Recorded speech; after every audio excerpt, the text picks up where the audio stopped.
اسلام آباد سے بڑی اہم خبر کے ساتھ حاضر ہوا ہوں۔ الیکشن کمیشن نے قومی اسمبلی میں خیبر پختونخوا کی خواتین کی 5 مخصوص نشستیں بحال کر دی ہیں۔ قومی اسمبلی میں مسلم لیگ نون اور پیپلز پارٹی کو 2 جبکہ خیبر پختونخوا کی 1 مخصوص نشست JUI کو مل گئی ہے۔ الیکشن کمیشن کے مطابق پنجاب اسمبلی خواتین کی 11 مخصوص نشستیں بحال کر دی گئی ہیں۔ 10 نشستیں مسلم لیگ نون اور پیپلز پارٹی کو 1 مخصوص نشست ملے گی۔ قومی اسمبلی میں اقلیتی کی 3 نشستیں بھی بحال کر دی گئی ہیں۔ الیکشن کمیشن کے مطابق قومی اسمبلی میں مسلم لیگ نون اور پیپلز پارٹی JUI کو 1 اقلیتی نشست بھی مل گئی ہے۔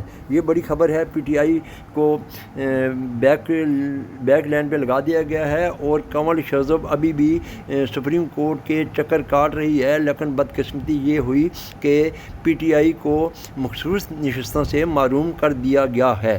ابھی اس وقت تازہ اپڈیٹ میں آپ کو دے رہا ہوں کہ اسلام آباد سے الیکشن کمیشن نے نوٹیفیکیشن جاری کر دیا۔